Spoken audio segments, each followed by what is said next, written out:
All right, Coach Giles, obviously return trip for you, third trip back here. I was here for the first one, but not your first one, but I was here for the last one, Coach Herman. Yep. What's it mean U of H-wise? I know there was a lot of building going on even when you guys were here last time. Yeah. How much even more have you seen it continue since you've left and came back this time? I think I think the support that the Houston Cougs have around here is unbelievable. You know, the new facility that's coming up right now, Yeah. it's going to be probably one of the best in the country.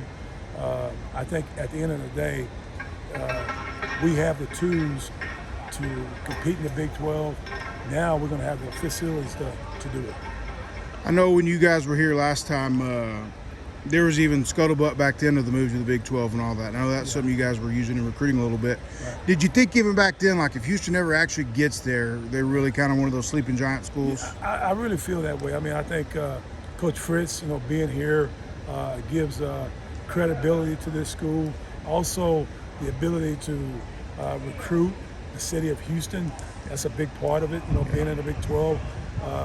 I think at the end of the day, the facilities, the people that we have here, from our defensive coordinator, Coach Woods, and the offensive coordinator, we got some guys here, a really good staff, but more importantly, a really dedicated head coach.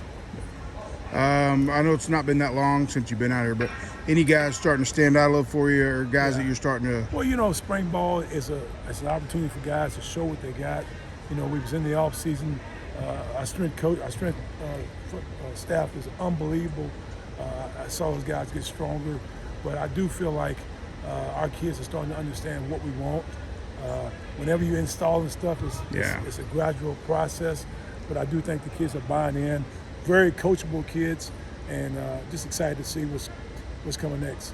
You did come in here a little later when the rest of the staff was out. Maybe did you speed things up a little bit at all?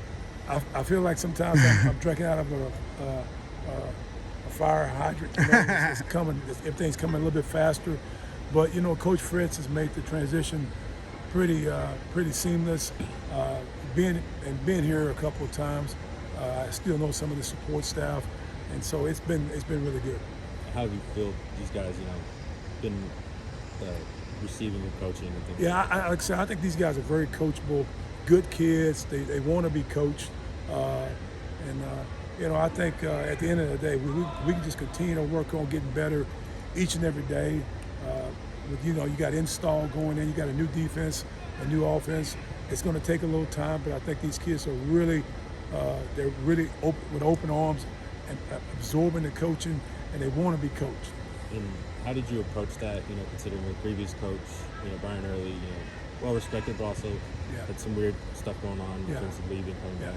How did you approach that? Brian, D-line coaches, we kind of stick together. I know Brian did a great job while he was here. I do think, though, I think the D-line guys have really opened up their arms for me, and they're saying, "Coach me, coach. Coach me." So, with that being said, I'm looking forward to seeing each day guys getting better and working on the little things that we talk about. Coach Fritz has put a lot of emphasis on bringing former players back into the fold and having them be around the room. Obviously, you have some guys that you've got a track record there of guys you've recruited here as well as other spots. Yeah. Have you been in touch with any of those guys, maybe hoping to get them to swing through at some point? It's been like a family reunion. You see Ed Oliver, you see some of these guys come back. It's really cool to see guys have grown up and become grown men, and now you see the results of some of their talks. And they come up to me and say, "Coach, I still remember those conversations, Coach. Man, I appreciate that." And it gives me chills, man, because you know what? Screw the trophies, screw the damn big championships we won in 15. If guys can come back and say thank you, that makes me feel. I'm getting chills right now thinking about it. So to me, that's why I got into it. It's not about them going to the NFL. It's about those guys they got kids, they got families, right. And they said, "Thank you, Coach, because I learned something from being here, and I had a heck of an experience."